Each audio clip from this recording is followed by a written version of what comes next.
Hello friends, जय माता दी। कैसे हैं आप? आई होप सब अच्छे होंगे। Welcome back on my YouTube channel Pooja Dagar ji की question for all exam science GK हम कर रहे हैं। 3 बजे वाली क्लास में हम डेली साइंस जीके करते हैं। हमारा जो साइंस जीके का 6 चैप्टर चला हुआ है, 6 चैप्टर का 3rd पार्ट है ये लास्ट पार्ट है। 6 चैप्टर से जितने भी क्वेश्चंस बनते थे वो सारे यहाँ कवर हो गए हैं। ये जो चैप्टर का नाम है ये है electric and magnetics properties of matter, means पदार्थ के विद्युत और चुंबकीय गुण। पदार्थ के विद्युत और चुंबकीय गुण, ये वाला टॉपिक हम शुरू करने जा रहे हैं। इसका लास्ट पार्ट है फ्रेंड्स, तो जल्दी से जुड़ जाइए। 3 बज गए हैं, क्लास में आ जाइए। और 3 बजे हमारी डेली साइंस जीके रहती है। ये लास्ट पार्ट है इस लेसन का। और इससे पहले वाली वीडियोस अगर नहीं देखी हैं तो आपको डिस्क्रिप्शन बॉक्स में लिंक मिल जाएगा, तो आप देख लीजिएगा। जल्दी से शुरू करते हैं क्वेश्चन नंबर 1 से। क्वेश्चन नंबर क्या है 1? किसी खोखले आवेशित चालक गोले के अंदर किसी बिंदु पर, किसी खोखले आवेशित चालक गोले के अंदर किसी बिंदु पर, जो गोला है उसके अंदर किसी बिंदु पर, गोले के अंदर किसी बिंदु पर क्या होता है? विद्युत तीव्रता शून्य होती है, या विभव शून्य होता है, या विभव बिंदु के केंद्र से दूरी तक निर्भर करता है। विभव बिंदु के केंद्र से दूरी पर निर्भर करता है, या विद्युत तीव्रता बिंदु के केंद्र से दूरी पर निर्भर करता है। तो क्या इसका आंसर रहेगा फ्रेंड्स? क्वेश्चन नंबर 1 का जल्दी से आप सोचिए, क्या इसका आंसर रहेगा? इसका आंसर रहेगा कि विद्युत तीव्रता शून्य होती है। किसी खोखले आवेशित चालक गोले के अंदर किसी बिंदु पर विद्युत जो है वह तीव्रता होती है, विद्युत की शून्य होती है। वहां पर कैसी होती है? विद्युत तीव्रता शून्य होती है। याद रखना है, किसी खोखले आवेशित चालक गोले के अंदर किसी बिंदु पर विद्युत तीव्रता शून्य होती है। ये हो गया अपना क्वेश्चन 1। क्वेश्चन 2 देख लेते हैं। निम्नलिखित में से सत्य कथन है, इनमें से कौन सा सत्य कथन है? जल्दी से देखते हैं। पहले ये सोच लेना है, एक सत्य कथन है बाकी सारे गलत हैं, तो ध्यान से पढ़ना है ये। ए वोल्ट मीटर और कुछ नहीं बल्कि एक कम प्रतिरोध वाला धारा मापी है। वोल्ट मीटर और कुछ नहीं बल्कि एक कम प्रतिरोध वाला धारा मापी है, ऐसा नहीं है, ये हमारा गलत है। अमीटर और कुछ नहीं है बल्कि एक उच्च प्रतिरोध वाला धारा मापी है, ये भी हमारा ठीक नहीं है। सी अमीटर और कुछ नहीं बल्कि एक कम प्रतिरोध वाला धारा मापी है। अमीटर और कुछ नहीं, केवल एक कम प्रतिरोध वाला धारा मापी है। ये है। और डी देख लेते हैं। वोल्ट मीटर और कुछ नहीं बल्कि एक ऐसा धारा मापी है जिसके दोनों सिरे आपस में जुड़े होते हैं। तो हमारा इसमें से आंसर रहेगा सी आंसर रहेगा इसका। एमीटर और कुछ नहीं, अमीटर और कुछ नहीं बल्कि एक कम प्रतिरोध वाला धारा मापी है। अमीटर और कुछ नहीं बल्कि एक कम प्रतिरोध वाला धारा मापी है। ठीक है फ्रेंड्स, कम प्रतिरोध वाला धारा मापी है, याद रखना है। अमीटर और कुछ नहीं बल्कि एक कम प्रतिरोध, उच्च नहीं कम प्रतिरोध वाला धारा मापी है। ठीक है फ्रेंड्स, ये हो गए अपने 2 क्वेश्चन। अगर क्वेश्चन अच्छे लगे तो प्लीज़ वीडियो को लाइक कर दीजिए, ज़्यादा से ज़्यादा शेयर कर दीजिए। चैनल पर नए हैं तो चैनल को प्लीज़ सब्सक्राइब भी कर लीजिए। क्वेश्चन नंबर 3 देख लेते हैं। अर्धचालक की चालकता 0 डिग्री केल्विन ताप पर होती है। अर्धचालक की जो चालकता है 0 डिग्री केल्विन ताप पर होती है। कहाँ? 10 की पावर -5 ओम -1, या फिर 10 की पावर -5 ओम 1, या फिर 10 की पावर -5 ओम -1, या फिर हमारा रहेगा 0। तो इसका आंसर रहेगा अर्धचालक की जो चालकता है 0 डिग्री के केल्विन ताप पर होती है। जब 0 डिग्री का केल्विन ताप हो गया तो उसका जो है अर्धचालक की चालकता भी क्या होगी? 0। अर्धचालक की चालकता 0 डिग्री केल्विन ताप पर होती है 0। क्या होती है? 0 होती है। ठीक है फ्रेंड्स, 0 होती है। आगे चलते हैं क्वेश्चन नंबर 4 पर। क्वेश्चन नंबर 4 क्या है? किसी अति चालक द्वारा अधिकतम ताप होता है किसी अतिचालक द्वारा, अतिचालक जो ज़्यादा चलता है, अतिचालक द्वारा प्राप्य अधिकतम ताप होता है 133 केल्विन होता है, 24 केल्विन होता है, या 150 केल्विन होता है, या 300 केल्विन होता है। तो कितना होता है फ्रेंड्स? इसका आंसर रहेगा किसी अतिचालक द्वारा प्राप्य अधिकतम ताप होता है 133 केल्विन। कितना होता है? 133 केल्विन होता है। अतिचालक द्वारा प्राप्य अधिकतम ताप होता है 133 केल्विन। ठीक है, आगे चलते क्वेश्चन नंबर 5 पर।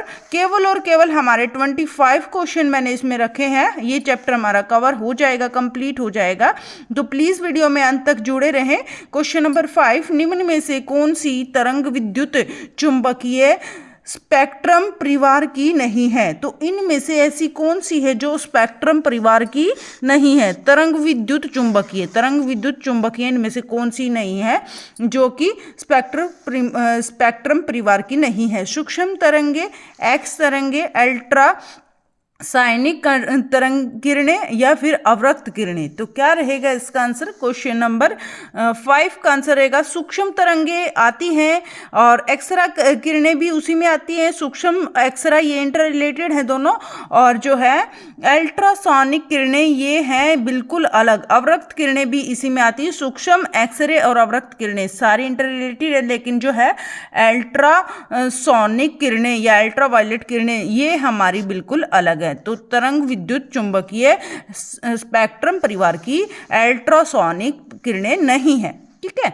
आगे चलते हैं क्वेश्चन नंबर 6। ये कूटो से रिलेटेड काफी क्वेश्चंस देखे जा रहे हैं आजकल एग्जाम्स में। कूटो के आधार पर कथन और कारण वाले क्वेश्चन काफी आ रहे हैं, तो इसीलिए मैं ज्यादातर ये रखती हूँ क्वेश्चंस, ताकि आपकी प्रैक्टिस हो जाए अच्छे से और आपका कंसेप्ट क्लियर हो जाए। और केवल हम क्वेश्चंस की प्रैक्टिस करते हैं फ्रेंड्स, और क्वेश्चंस में ही हम अपने कंसेप्ट क्लियर कर लेते हैं। क्वेश्चन नंबर 6 देख लेते हैं। कथन ए गामा किरणें एक्स किरणों से अधिक वेदनशील होती हैं, और कारण आर गामा किरणें प्रकाश के वेग से चलती हैं। तो क्या रहेगा इसका आंसर? तो गामा किरणों के बारे में अगर आपको पता होगा तो इजीली आप इसका आंसर सही कर दोगे। तो क्या इसका आंसर रहेगा फ्रेंड्स? गामा किरणें एक्स किरणों से अधिक वेदनशील होती हैं। ये बिल्कुल सही है। गामा किरणें जो हैं वो एक्स किरणों से अधिक वेदनशील होती हैं, और गामा किरणें प्रकाश के वेग से चलती है नहीं, गामा किरणें प्रकाश के वेग से नहीं चलती हैं। तो ये हमारा बिल्कुल गलत है।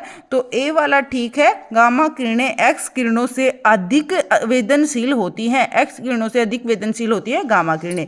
तो ए असत्य है परंतु आर सत्य है। ए सत्य है किंतु आर असत्य है।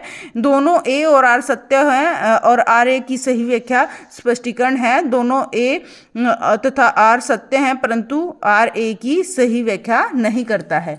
तो क्या रहेगा इसका आंसर? 6 का आंसर रहेगा ए सत्य है, लेकिन आर जो है उसका स्पष्टीकरण नहीं करता है। तो इसका आंसर रहेगा डी। ए और आर दोनों सत्य है, परंतु आर स्पष्टीकरण ए का नहीं है। आर ए का स्पष्टीकरण नहीं है। ये अपने 6 क्वेश्चन हो गए फ्रेंड्स। आगे चलते हैं क्वेश्चन नंबर 7 पर। क्वेश्चन नंबर 7 क्या है? ताप वृद्धि से किसी अर्धचालक की प्रतिरोधकता कैसी है? तो बढ़ती है। ताप वृद्धि से किसी अर्धचालक की जो है प्रतिरोधकता बढ़ती है या घटती है, या अपरिवर्तित होती है, या पहले बढ़ती है और फिर घटती है। तो ताप वृद्धि से किसी अर्धचालक की प्रतिरोधकता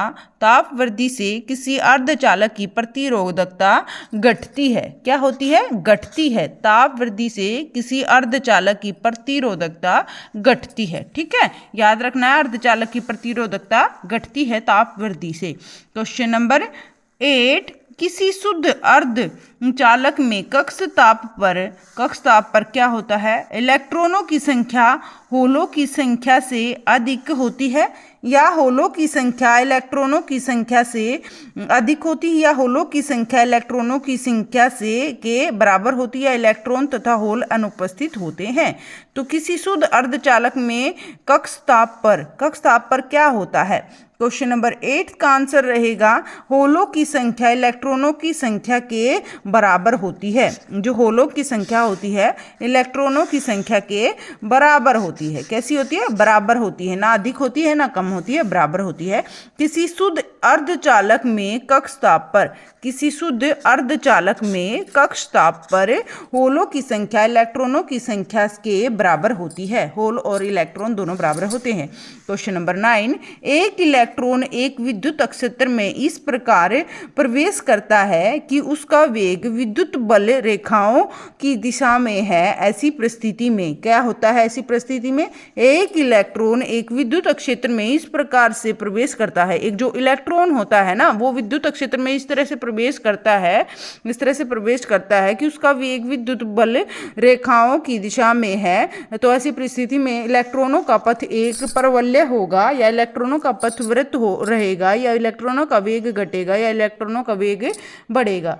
तो इसका आंसर क्या रहेगा फ्रेंड्स? क्वेश्चन नंबर 9 का क्या आंसर रहेगा? इसका आंसर रहेगा इलेक्ट्रॉनों का वेग घटेगा। इलेक्ट्रॉनों का वेग क्या होगा? घटेगा। सी आंसर रहेगा, इलेक्ट्रॉनों का वेग घटेगा। इसका क्वेश्चन फिर से देख लेते हैं एक बार। एक इलेक्ट्रॉन एक विद्युत क्षेत्र में इस प्रकार प्रवेश करता है कि उसका वेग विद्युत बल रेखाओं की दिशा में है। उसका वेग विद्युत बल रेखाओं की दिशा में, ऐसी परिस्थिति में इलेक्ट्रॉनों का वेग घटेगा। ठीक है, 9 क्वेश्चन अपने हो चुके हैं। 10 क्वेश्चन देख लेते हैं। ट्रांसफार्मर का करोड़ बना होता है। तो ट्रांसफार्मर का जो करोड़ होता है ना फ्रेंड्स, जो मेन पार्ट होता है, जो उसका केंद्र होता है, करोड़ होता है ट्रांसफार्मर का, वो बना होता है किससे? नरम लोहे का बना होता है, फौलाद का बना होता है, तांबे का बना होता है, एल्यूमिनियम का बना होता है। तो बना होता है, यह नरम लोहे का बना होता है। कैसा बना होता है? नरम लोहे का बना होता है। तो इसका आंसर रहेगा ए, नरम लोहे का जो है ट्रांसफार्मर का करोड़ बना होता है। तो फ्रेंड्स ये हो गए अपने 10 क्वेश्चन। प्लीज़ वीडियो को अगर लाइक नहीं किया है तो लाइक कर दीजिए, ज़्यादा से ज़्यादा शेयर कर दीजिए। चैनल पर नए हैं तो प्लीज़ चैनल को सब्सक्राइब भी कर लीजिए, और प्लीज़ वीडियो में अंत तक जुड़े रहें। बहुत ज़्यादा इंपॉर्टेंट क्वेश्चंस हैं फ्रेंड्स, लास्ट तक जुड़े रहें।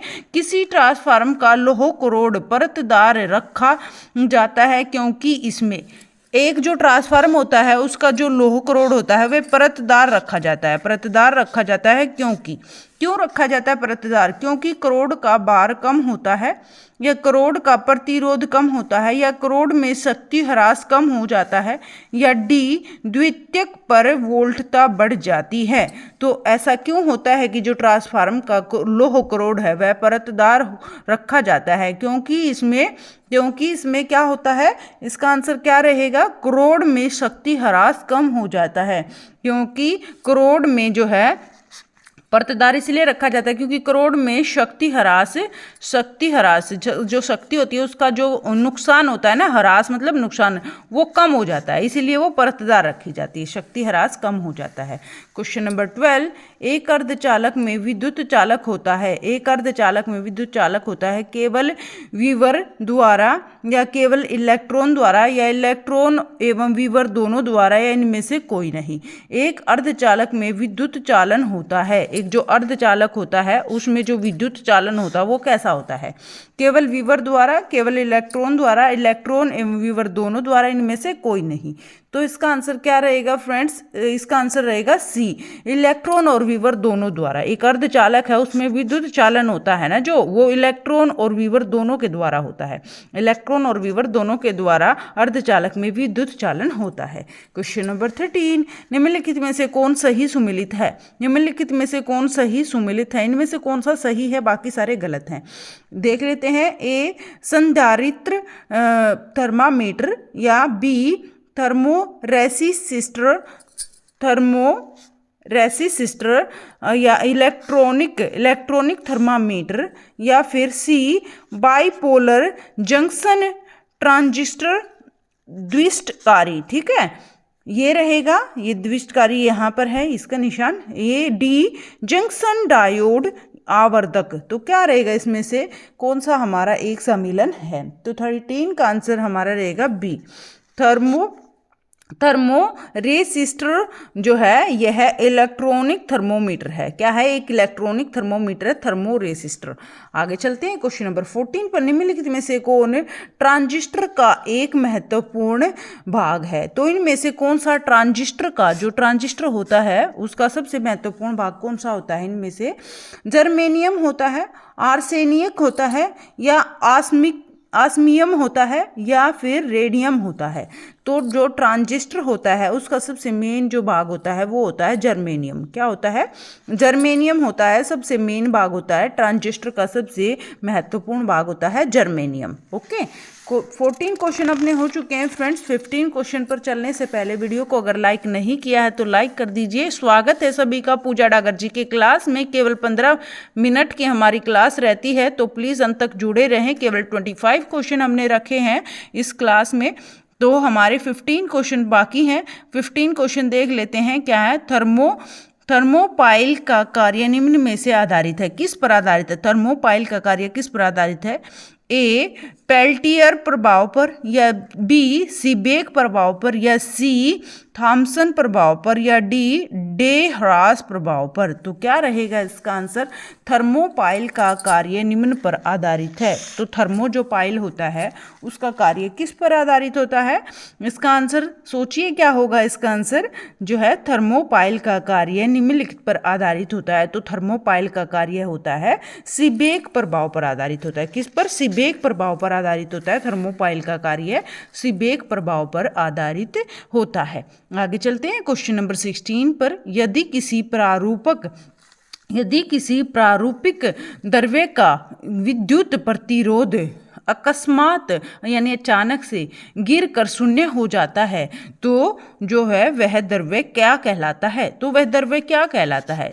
जब किसी प्रारूपिक द्रव्य का, किसका? द्रव्य का विद्युत प्रतिरोध अकस्मात, विद्युत जो प्रतिरोध अकस्मात अचानक से गिर कर शून्य हो जाता है तो वह द्रव्य क्या कहलाता है? चालक कहलाता है, अर्धचालक कहलाता है, अति चालक कहलाता है, अति अर्धचालक कहलाता है। तो वह क्या कहलाता है? क्वेश्चन नंबर 16 का आंसर क्या रहेगा? वह कहलाता है अति चालक। क्या कहलाएगा? अति चालक कहलाएगा। अति चालक पर शून्य होता है ना फ्रेंड्स, तो ये रहेगा इसका आंसर। देखो इंटर रिलेट हो रहे हैं क्वेश्चंस। यदि किसी प्रारूप द्रव्य का विद्युत प्रतिरोध अकस्मात गिर कर शून्य हो जाता है तो वह द्रव्य क्या होता है? अति चालक होता है। क्वेश्चन नंबर 17, निम्नलिखित किरणों के युग्मों से कौन सा एक विद्युत चुंबकीय प्रकृति का नहीं है? इनमें से कौन सा एक विद्युत चुंबकीय प्रकृति का नहीं है? विद्युत चुंबकीय प्रकृति का नहीं है। गामा किरणें और एक्स किरणें, बी एक्स किरणें और कैथोड किरणें, या फिर सी अल्फा किरणें और बीटा किरणें, या फिर डी बीटा किरणें और गामा किरणें। तो क्या इसका आंसर रहेगा फ्रेंड्स? इसका आंसर रहेगा हमारा, क्या रहेगा? सी आंसर रहेगा। क्या? अल्फा किरणें और जो बीटा किरणें हैं, इसका आंसर रहेगा अल्फा किरणें और बीटा किरणें। निम्नलिखित किरणों के युग्म में से कौन सा विद्युत चुंबकीय प्रकृति का नहीं है? जो अल्फा किरणें होती हैं और बीटा किरणें होती हैं। अल्फा किरणें, हमें अल्फा याद रखना है क्योंकि बीटा में थोड़ा बहुत होता है। तो अल्फा किरणें और बीटा किरणों में क्या है? विद्युत चुंबकीय प्रकृति जो है का नहीं है। तो इसमें विद्युत चुंबकीय प्रकृति नहीं होती है अल्फा किरणों में। अल्फा किरणें और बीटा किरणें। क्वेश्चन नंबर 18, लघु पथन के समय परिपथ की धारा कैसी होती है? तो लघु पथन के समय परिपथ की धारा कैसी होती है? परिवर्तित नहीं होती है, काफ़ी घट जाती है, या काफ़ी बढ़ जाती है, या लगातार बदलती रहती है? तो क्या रहेगा? लघु पथन के समय परिपथ की जो धारा होती है, लघु पथन के समय परिपथ की धारा है वह बहुत बढ़ जाती है। क्या हो जाती है? बहुत बढ़ जाती है। लघु पथन के समय परिपथ की धारा बहुत बढ़ जाती है। ठीक है फ्रेंड्स, बहुत बढ़ जाती है। इसका आंसर रहेगा सी हमारा। 18 का आंसर रहेगा सी। बहुत लघु पथन के समय परिपथ की धारा बहुत बढ़ जाती है। क्वेश्चन नंबर 19 देख लेते हैं। प्लीज़ वीडियो में अंत तक जुड़े रहें। मैं ज़्यादा समय आपका नहीं लूंगी, केवल और केवल हम 5 से 7 मिनट में इसको कवर कर रहे हैं। 3 से 3:30 अपनी क्लास होती है, इसको कवर कर लेंगे तब तक हम। और 19 क्वेश्चन देख लेते हैं। आरोही क्रम से व्यवस्थित करने पर चालक का सही अनुक्रम क्या है? तो आरोही क्रम से व्यवस्थित करने पर ठीक है फ्रेंड्स, आरोही क्रम में क्या रहेगा? इसमें विद्युत रोधी धातु अर्धचालक, विद्युत रोधी अर्धचालक धातु, या विद्युत रोधी अर्धचालक और धातु। तो क्या रहेगा सबसे पहले नंबर पर? तो 19th का आंसर क्या रहेगा? इसका आंसर रहेगा हमारा डी विद्युत रोधी, फिर रहेगा हमारा अर्धचालक, फिर रहेगा हमारा धातु। ठीक है, आरोही क्रम में लगाना है इनको, आरोही क्रम में लगाना है। ये रहेगा आरोही क्रम में। सबसे छोटा विद्युत रोधी, फिर अर्धचालक आएगा, फिर धातु आएगा। विद्युत रोधी, अर्धचालक, धातु, याद रखना है। विद्युत रोधी, अर्धचालक और धातु सबसे बाद में आएगा।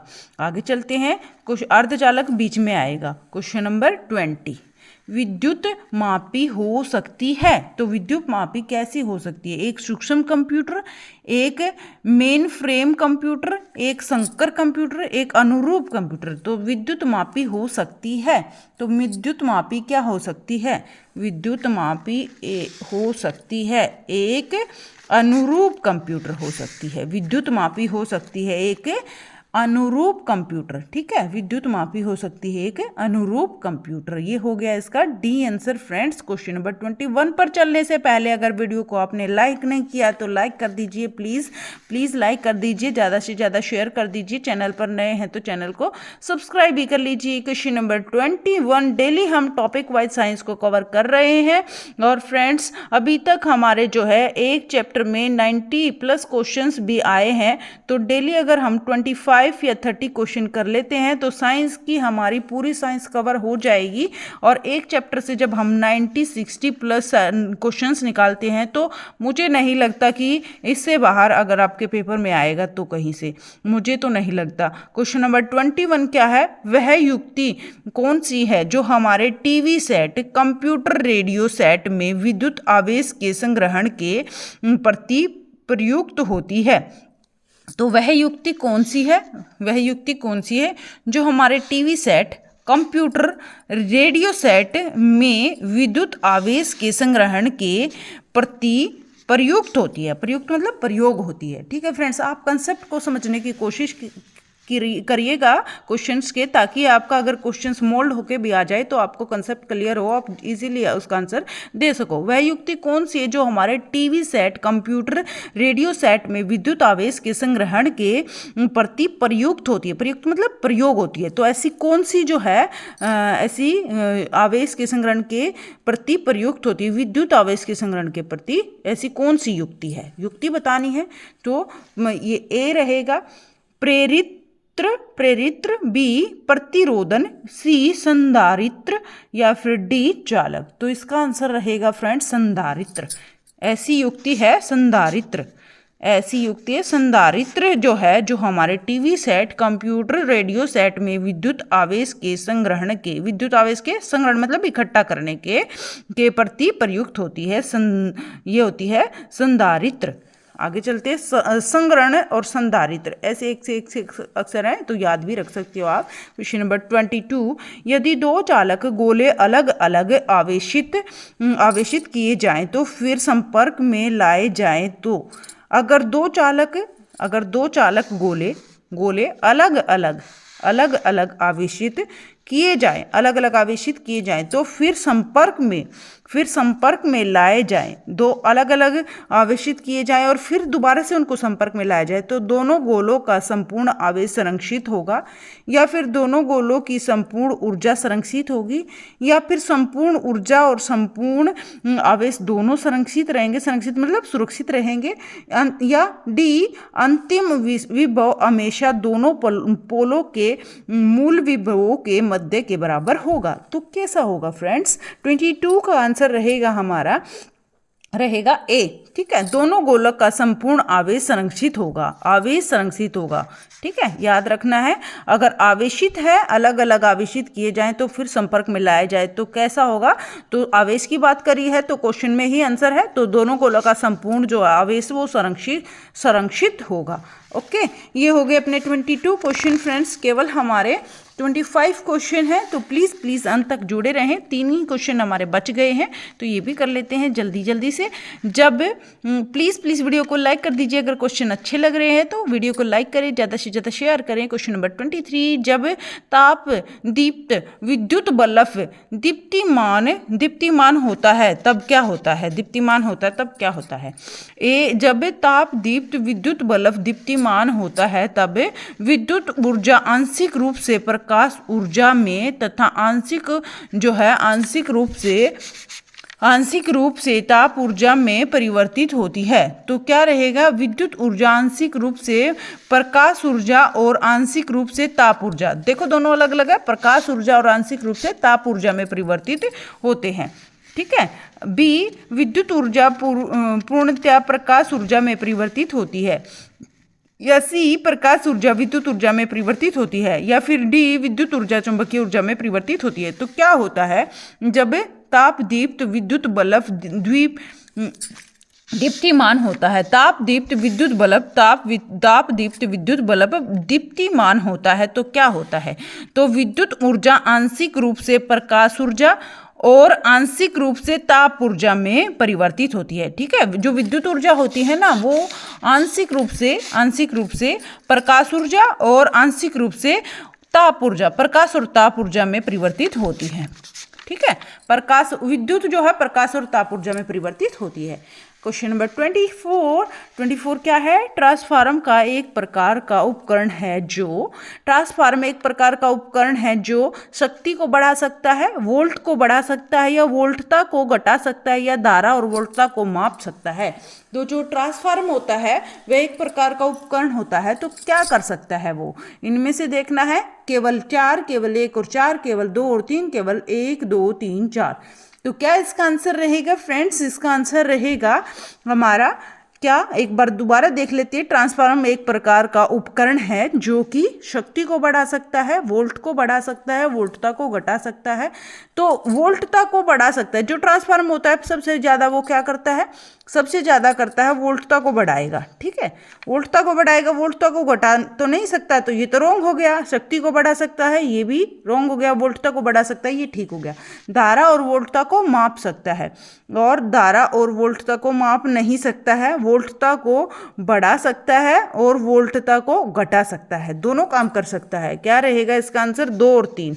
तो ये रहेगा, मापेगा नहीं उसको और शक्ति को बढ़ाएगा नहीं, वोल्टता को, जो उसका वोल्ट होता है ना, जैसे वोल्टेज होती है ऐसे ही ट्रांसफार्मर काम करता है, बढ़ा भी सकता है और उसको घटा भी सकता है, जैसी रिक्वायरमेंट होगी उसके अनुसार उसको चेंज कर देगा। तो इसका आंसर रहेगा फ्रेंड्स सी। क्या रहेगा, ट्रांसफार्मर वोल्टता को बढ़ा सकता है और वोल्टता को घटा सकता है। ये हो गए 24 क्वेश्चन फ्रेंड्स। और इससे पहले मैं आपको बता दूँ, जाने से पहले फिर आप चले जाओगे 25 क्वेश्चन करते ही, तो मैं पहले ही बता दूँ, सुबह हमारी करंट अफेयर रहती है 7:30 बजे। प्लीज़ करंट अफेयर भी देखा करें, उसमें भी 10 क्वेश्चन हमारे इंपॉर्टेंट हो जाते हैं जो करंट से रिलेटेड होते हैं, और मेन क्वेश्चंस मैं उस पर लिखती हूँ, शॉर्ट रहती है हमारी सुबह 7:30 बजे, तो प्लीज़ वो भी देख लीजिए करें। क्वेश्चन नंबर 25, एक पिंड ऋण आवेशित किया गया है। एक पिंड कैसा, ऋण आवेशित किया गया है, और इसका निहितार्थ है कि, इसका निहितार्थ क्या है, उसमें बाहर से कुछ इलेक्ट्रॉन प्राप्त कर लिए हैं, उसने पहले कुछ प्रोटॉन खो दिए हैं, या उसने पहले कुछ इलेक्ट्रॉन खो दिए, इनमें से कोई नहीं। तो क्या रहेगा, जो है एक पिंड ऋण आवेशित किया गया है, तो इसका निहितार्थ है कि, तो क्या है निहितार्थ, ऋण आवेशित, तो उसके बाहर से कुछ इलेक्ट्रॉन प्राप्त कर लिए, ऋण आवेशित कर दिया गया, तो इसका निहितार्थ है कि उसने बाहर से कुछ इलेक्ट्रॉन प्राप्त कर लिए हैं। ठीक है फ्रेंड्स, ये रहेगा इसका आंसर ए। तो ये हो गए हमारे क्वेश्चन नंबर 25। एक पिंड ऋण आवेशित किया जाता है कि उसमें निहितार्थ होता है कि उसने बाहर से कुछ इलेक्ट्रॉन प्राप्त कर लिए हैं। 25 क्वेश्चन हो गए फ्रेंड्स। ये टॉपिक हमारा कवर हो गया है कंप्लीट। 6 चैप्टर हमारा कंप्लीट हो गया। हम 7 चैप्टर करेंगे फिर से नेक्स्ट टॉपिक, नेक्स्ट कल वाली क्लास में। थैंक यू सो मच अपना कीमती समय निकालने के लिए और वीडियो को टाइम देने के लिए। थैंक यू वेरी मच आप सभी का। और ये हमारी क्लास रहती है 3 से 3:30 साइंस की, डेली रहती है। टॉपिक वाइज हम साइंस को कवर कर रहे हैं, तो आप जुड़ जाइए। अगर चैनल से अभी तक नहीं जुड़े हैं, फिर बहुत सारा हो जाएगा, रिवाइज नहीं हो पाएगा। तो 8 से 8:40 अभी थोड़ी वीडियो हुई है, तो आप देख सकते हो। 8 से 8:40 PM पर हम होते हैं जीके क्लास पर। तो जीके क्लास होती है, तो ये क्लास भी प्लीज़ अटेंड करें, क्योंकि यहाँ भी हम बहुत ज़्यादा इंपॉर्टेंट क्वेश्चंस, MCQ क्वेश्चंस रहते हैं हमारी लगभग वीडियोस में MCQ, और इसमें तो हम MCQ क्वेश्चंस को डिटेल में करते हैं। तो ये हो गए अपने क्वेश्चन कंप्लीट 25, और ये हो गई अपनी क्लास समाप्त। अभी करते हैं कल वाली टॉपिक 7 करेंगे कल start. Thank you so much, bye bye, take care. फिर मिलते हैं शाम वाली क्लास पर 8 बजे, तो प्लीज़ टाइम से आप क्लास में आ जाया करें। Thank you, bye bye, take care.